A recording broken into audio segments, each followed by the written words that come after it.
नमस्कार साथियों, पंजाबी साहित्य नाल जुड़े हुए प्रश्नों की लड़ी लेके एक बार फिर मैं हाज़र हाँ।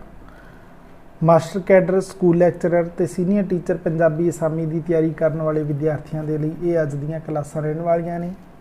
आपां पिछलियां कई क्लासां तो लगातार पंजाबी साहित्य नाल जुड़े हुए प्रश्नों की प्रैक्टिस कर रहे हैं ते हुण तक तकरीबन आपां 1300 के करीब ये प्रश्न देख चुके हैं।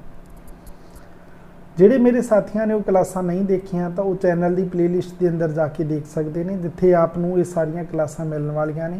राजस्थान सूबे के लिए स्कूल लैक्चरर ते सीनियर टीचर पंजाबी असामी दे ਵੱਖ-ਵੱਖ प्लेलिस्टां बनिया हुई ने। मास्टर कैडर के लिए ਵੱਖ तो एक प्लेलिस्ट बनी हुई है।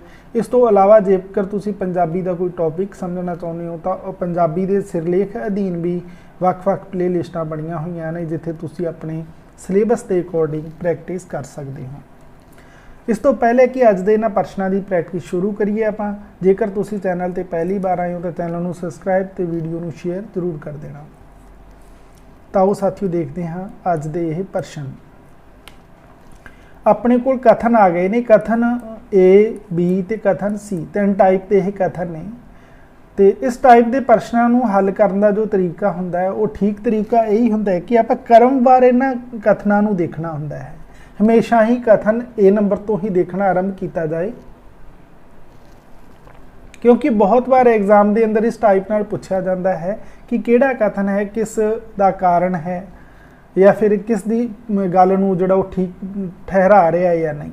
तो इसलिए आपां नूं कथन ए तो ही शुरू करना चाहिए है, तो एक वाइज ही उसनूं आपां नूं अगे देखना चाहिए है। जिवें कि आदर्शवादी प्रवृत्ति यथार्थमुखी रूप वाली है। देखो ये ऊपर विचार करो कि ये कथन ठीक है या गलत है, या कुछ ठीक है या कुछ गलत है।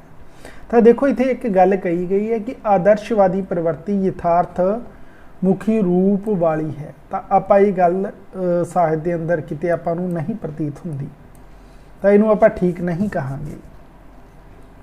फिर जिहड़ा बी ऑप्शन है, जुझारवादी कावी धारा का प्रेरणा स्त्रोत मायोवादी चिंतन है। ये तो बिल्कुल गल ठीक है कि मायोवादी चिंतन नूं जिहड़ी जुझारवादी कावी धारा का प्रेरणा स्त्रोत मन्निया जाता है, ये गल ठीक है। तो देखो जो आपनूं ठीक लगे उसनूं ठीक, तो जो ठीक ना लगे उसनूं कुछ ठीक लगे तो उसनूं तुसीं 50-50 के अंदर इस टाइप के चिन्ह ला के भी लिख सकते हो, या फिर सही गल के चिन्ह ला के भी एक बार समझ सकते हो। फिर तीसरा देखांगे कथन रहस्यवादी प्रवृत्ति के कई पड़ाव होंगे ने। तो देखो ये गल भी बिल्कुल ठीक है कि रहस्यवादी जी प्रवृत्ति के आपां नूं कई पड़ाव मिलते हैं। तो देखो इसके अंदर आपां नूं जिथे पहला जिहड़ा कथन सी वो गलत महसूस होया तो दूजे दोनों ने ठीक। तो एक इस विकल्प के अंदर है। कई बार इस प्रकार के प्रश्न जिवें कि पहले आपां इसका आंसर देखांगे, ए गलत है, बी ते सी ठीक नहीं, तो ये अपने कोल ठीक है। जिवें कि आपां पहला ए गलत मन्निया सी, बी ते सी ठीक है, पर आपां नूं कई बार इस टाइप नाल भी ठीक आंसर मिल जाते हैं कि जिहड़ा इन्हां दे अंदरों मान लो कि आपां नूं इस दे अंदर बी जिहड़ा ऑप्शन है उसके बारे नहीं पता चलिया, ए ते सी दे बारे पता चल गया, तो उत्थों भी आपां पता लगा सकते हैं कि बी दा आपां नूं कुछ पता नहीं चल रहा तो वो की होएगा। तो उत्थे भी आपां नूं ये गल्लां ने जिहड़ियां विकल्पों के मार्फत नाल हैल्प मिल जाती है। ऐसा नहीं होंदा कि ये प्रश्न मुश्किल होंदे ने, थोड़ा जिहा समझण की जरूरत पैंदी है। तो इस टाइप नाल इन्हां नूं हल करन दी जरूर कोशिश की जाए। फिर नैक्सट क्वेश्चन आ जाता है अपने कोल अगला प्रश्न 553 नंबर है। हेठ लिखिया विचों किहड़ा समूह प्रगतिवादी लेखकों का है। प्रगतिवादी लेखक केड़े नहीं, तो आप इसके अंदर सिर्फ विकल्प ही देखांगे जो प्रगतिवादी लेखकों का समूह है। तो अपने को जो प्रगतिवादी लेखक आ जाते हैं तो उन्होंने दे अंदर प्रीतम सिंह सफीर, इसनूं आप प्रगतिवादी कहांगे। बावा बलवंत भी प्रगतिवादी लेखकों के अंदर शामिल है। मोहन सिंह ये भी प्रगतिवादी लेखक ने, तो संतोख सिंह धीर इसनूं भी आप प्रगतिवादी लेखकों के अंदर शामिल करांगे। तो जिहड़ा सै नंबर है यानी प्रीतम सिंह सफीर, बावा बलवंत, मोहन सिंह, संतोख सिंह धीर, ये प्रगतिवादी लेखकों का समूह किया जा सकता है। फिर नैक्सट क्वेश्चन है जिहड़ा वो अपने कोले सूफी तो संबंधित आ गया। सूफी कावी दे नाल जुड़िया होया प्रश्न है। तसव्वुफ किस दा मूल आधार है। इन्हां दे अंदरों तस्वरूप जिहड़ा शब्द है ये किस दा मूल आधार किया जा सकता है? आदर्शवाद दा, रहस्यवाद दा, अस्तित्ववाद दा या फिर सनातनवाद दा। तो जिहड़ा तस्वरूप है इसनूं आपां रहस्यवाद दा मूल आधार ही कहांगे। फिर नैक्सट प्रश्न 555 नंबर प्रश्न आ जाता है, किहड़ी कावी धारा निर्गुण है? इन्हां दे अंदरों किस कावी धारा नूं आपां निर्गुण कावी धारा कहांगे? गुरमत कावी धारा नूं, भगती कावी धारा नूं, सूफी कावी धारा नूं या फिर कृष्ण कावी नूं? तो इन्हां दे अंदरों जिहड़ी निर्गुण कावी धारा जिहड़ी कही जाएगी तो वो कही जाएगी गुरमत कावी धारा। निर्गुण ते सरगुण, निर्गुण दे अंदर हमेशा ही जिहड़ा वो किसी आप ये कह सकते हैं कि देखण लायक नहीं, ये परमात्मा नूं प्राप्ति का एक संदेश हुंदा, उसके मैसेज मन्ने जाते हैं तो जदों कि दिखावटी नहीं हुंदा। भगती कावी दे अंदर की हुंदा है, इसके अंदर तो आपां नूं चिन्ह जिवें तस्वीरां वगैरह या कुछ मूर्ति पूजा इस टाइप दे आपां नूं चीज़ां मिलदियां नहीं। फिर नैक्सट प्रश्न आ जाता है अपने को 556 नंबर प्रश्न है, साहित्य विश्लेषण, यानी आपां इन्हां दे अंदरों किस नूं साहित्य विश्लेषण का आधार कहांगे?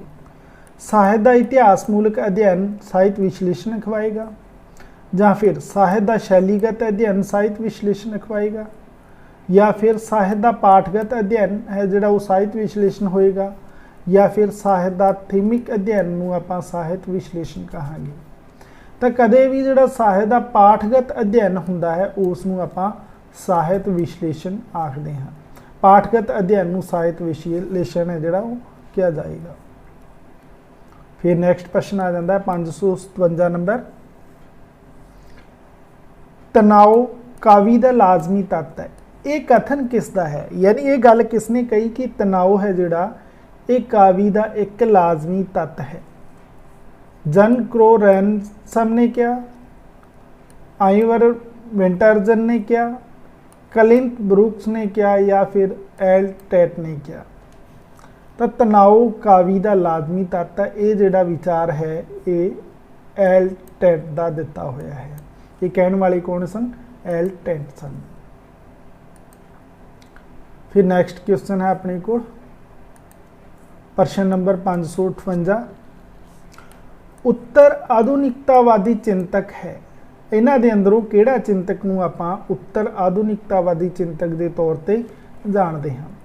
Roman Jakobson, Lyotard, T S. Eliot या फिर तुमासेवस्की नूं आपां जिहड़ा उत्तर आधुनिकतावादी चिंतक के तौर पर जानते हैं।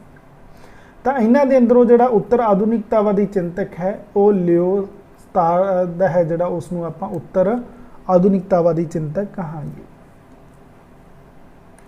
फिर अगे जो प्रश्न आपां नूं मिलदा है वो भी कथनां दे अंदर मिलदा है, कथन ए ते कथन बी दे अंदर। कथन ए है जो पंजाब का सांस्कृतिक इतिहास उलीकण का अजे तक कोई उल्लेखयोग यतन नहीं होया, इस पासे कुछ हिल-जुल हुई है। देखो इत्थे गल बहुत वधिया कही गई कि पंजाब का सांस्कृतिक इतिहास उलीकण का अजे तक कोई उल्लेखयोग यतन नहीं होया, इस पासे कुछ हिल-जुल हुई है, यानी थोड़ा बहुत हल्का फुल्का आपां कह सकते हैं होया है, पर इनू आपां इतिहास नूं लिखण दे अंदर कोई उल्लेखयोग जिहड़ा यतन है वो नहीं हुई। पहले कथन के अंदर ये गल कही गई है, ये गल ठीक है या नहीं है। फिर जो दूसरा कथन है, इस नाल पंजाबी साहित्य के इतिहास नूं सही दृष्टि बिंदु तो समझण। फिर दूसरा भाग है जिहड़ा वो नैक्सट पेज के उपर है। फिर उसके अंदर आ जाता है विच सहायता मिल सकती है अते ये दोवें कारज समवित तुर सकते हैं। तो जिहड़े दोनों कथन ने देखो बिल्कुल ठीक कथन कहे जा सकते हैं। कथन ए ते कथन बी ने जिहड़े दोवें कथन, तो वो इत्थे आ जाएगा कथन ए ते कथन बी, ये दोवें कथन ठीक ने। फिर नैक्सट प्रश्न आ जाता है, राणी कोकलां दी कथा, जिहड़ी राणी कोकलां दी कथा है उसनूं आपां किस टाइप की कथा के अंदर शामिल करांगे? परी कथा के अंदर, बुझावल कथा के अंदर, दंत कथा के अंदर या फिर नीति कथा के अंदर। तो राणी कोकला की जिहड़ी कथा है उसनूं आपां दंत कथा के अंदर शामिल करांगे। फिर नैक्सट क्वेश्चन आ जाता है, इस दे अंदर फिर अपने कोले 3 ABC कथन ने, तिन्हां नूं आपां देखना है। जिवें कि भंगड़ा विआह समय दा नाच है अते गिद्धा विसाखी दा। देखो इत्थे यह गल है जिहड़ी आपां कह सकते हाँ कि पूरी ठीक नहीं है कि भंगड़ा है जिहड़ा विआह समय दा, गल ठीक है। गिद्धा विसाखी दा पूरा ठीक नहीं कह सकते इसनूं आपां, आंशिक तौर ते तां आपां ठीक मन सकते हैं कि जिहड़ा विसाखी दे अंदर भी गिद्धा पैंदा है, भंगड़ा विआह ते भी पैंदा है, पर पूरा इस ते लागू ये गल नहीं हुंदा। फिर बी ऑप्शन है जिहड़ा अपने कोल, गिद्धा नाच दौरान बोलियां पाईयां जांदियां ने। तो बिल्कुल गिद्धे च बोलियां पाईयां जांदियां ने, इहदे अंदर तो कोई शक नहीं है। तो फिर नैक्सट है, भंगड़ा नाच दौरान टप्पे गाए जाते ने। नहीं, इसनूं आपां ठीक नहीं कह सकते। भंगड़े नाच के दौरान टप्पे गाए भी जाते हैं पर नहीं, ये आंशिक आपां ठीक मन्नांगे। तो इस टाइप का जिहड़ा विकल्प है अपने कोल बी बिल्कुल ठीक है। इन्हां दे अंदरों बी सिर्फ देखो तुसीं कि किहदे अंदर बिल्कुल ठीक लिखा होया है, तो बी बिल्कुल सही है। फिर इस दे अंदर आपां नूं बी ठीक आंशिक इत्थे लिख रखिया नहीं, ये भी नहीं, गलत, ये तो गलत दस रखी नहीं। तो अपने कोले ए ऑप्शन ही देखो, सिर्फ आपां नूं बी ऑप्शन जेकर पता है तो इत्थों ही आपां नूं पता चल जाता है कि गिद्धे नाच दौरान बोलियां पाई जांदियां। ये ही अगर पता है तो पूरा आंसर अपने आप ही आ गया कि बी सही है, ए ते सी आंशिक ठीक नहीं। तो इस टाइप नाल भी इत्तां दे प्रश्नां नूं आपां हल कर सकते हैं। मुश्किल नहीं होंदे ये प्रश्न, सगों की थोड़ी जी प्रैक्टिस की जरूरत होंदी है। फिर नैक्सट प्रश्न आ जाता है अपने कोल, अगला जो प्रश्न है, सूची है, सूची ए नूं सूची बी दे नाल मिलान करना है। ए सूची नूं बी दे नाल मिलान करना है। बीड़ा चुकना, बीड़ा चुकना है, ये की किया जाएगा? तो इन्हां दे अंदरों बीड़ा चुकना है जिहड़ा वो आपां कहांगे संकल्प लेना, यानी एक तरीके का परण कर लेना। फिर पग वटाउणा, देखो बहुत वधिया, पग वटाउणा आपां कह देने ना मेरी उस दे नाल पग वटाई हुई है, यानी नाता जोड़ना। की कहांगे आपां इसनूं? नाता जोड़ना कहांगे। पानी वारना, ये तो आप सबनों पता होएगा, पानी वारना, पानी कदों वारिया जाता है? नवविवाहिता जोड़ी तो उपरों माँ है जिहड़ी वो पानी वार के पींदी है, यानी वारी वारी जाना। वारी वारी जान तो मतलब वारे जाना, ये अर्थात उन्हां दे दुख ने जिहड़े वो हर लेना। फिर घड़ा भरना, ये तो बिल्कुल सरली है, घड़ा भरना। तो ये किस नाल हो जाएगा? नाता जोड़न दे नाल। तो यही घड़ा भरना नहीं है, भनना है, नाता जोड़ना नहीं, नाता तोड़न दे नाल है। घड़ा भनना है जिहड़ा, घड़ा कदों भन्निया जाता है? जदों आपां किसी मरतक नूं लैके जाने हाँ, तो रस्ते के अंदर घड़े भन्नण की रस्म अदा की जाती है, जिसनूं नाता तोड़न की रस्म भी आपां कह सकते हैं। तो इसका संबंध घड़े भन्नण का किस नाल है? नाता तोड़ना। घड़ी भन्नना इसनूं अजकल कहण लग गए, घड़ा भन्नना असल ये रस्म है। फिर नैक्सट प्रश्न अपने कोल आ जाता है, अगला प्रश्न देखांगे आपां, किहड़ा जुट सही है? इन्हां दे अंदरों किहड़ा जिहड़ा विकल्प है वो बिल्कुल ठीक है। टप्पे बोलियां सोग गीत है, टप्पे बोलियां सोग गीत नहीं हो सकते, सोग गीत नहीं है टप्पे बोलियां। घोड़ी सिठनी विआह गीत है, बिल्कुल सही गल है जी। घोड़ी है जिहड़ी वो घोड़ी मुंडे दे विआह ते, सिठनी जिहड़े विआह वाली धिर नूं जिहड़े तिखे संबोधन बोल दे अंदर हुंदे ने, व्यंग भरपूर हुंदे ने, उन्हां नूं सिठनी कहने आ। ते ये दोनों विआह दे अंदर हुंदियां ने, बिल्कुल गाईआं जांदियां ने, ये गल ठीक है।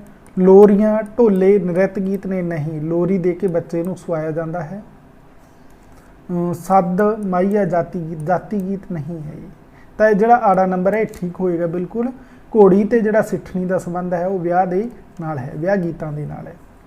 फिर नैक्सट क्वेश्चन है अपने को, पल्ले नहीं ढेला करदी मेला मेला, ये की है? बहुत वधिया क्वेश्चन किया है। इनू आपां दोहा कहांगे, टप्पा, मुहावरा या फिर अखाण कहांगे? तो देखो, पल्ले नहीं ढेला करदी मेला मेला, तो ये अखाण है। इसनू आपां की कहांगे? तो यह अखाण है अपने आप के अंदर। तो ये सन साथियों अज दे कुछ प्रश्न जो आपां देखे इस क्लास के अंदर। बाकी दी जिहड़े प्रश्न ने वो अगली क्लास के अंदर देखांगे। अज दी ये क्लास किद्दां दी लगी कमेंट करके जरूर दसना। वधिया लगी लाइक शेयर जरूर कर देना। आपदा कोई भी प्रश्न है वो कमेंट राहीं जरूर तुसीं पुछ सकते हो। मैं जिवें ही क्रमवार टाइम मिलता है, समा मिलता है, तो आपके प्रश्नों की जवाब देने की कोशिश करता हाँ। आपदा कोई भी प्रश्न है जोड़ा परसनली होवे वो तुसीं मेल राहीं भी पूछ सकते हो। पंजाबी का कोई भी टॉपिक समझण दे लई तुसीं चैनल की प्लेलिस्ट के अंदर विजिट करो, जिथे आपनूं बहुत सारिया क्लासां मिल जाणियां। इस तो पहले कि आपां अज दी इस क्लास नूं खत्म करिए, जेकर तुसीं चैनल ते पहली बार आए हो सबसक्राइब जरूर कर देना ते वीडियो शेयर करना ना भुलना, क्योंकि होर भी बहुत सारे साथियों नूं इस क्लास की हैल्प मिल सके। मेहनत जारी रखना। मिलते हाँ अगली क्लास के अंदर।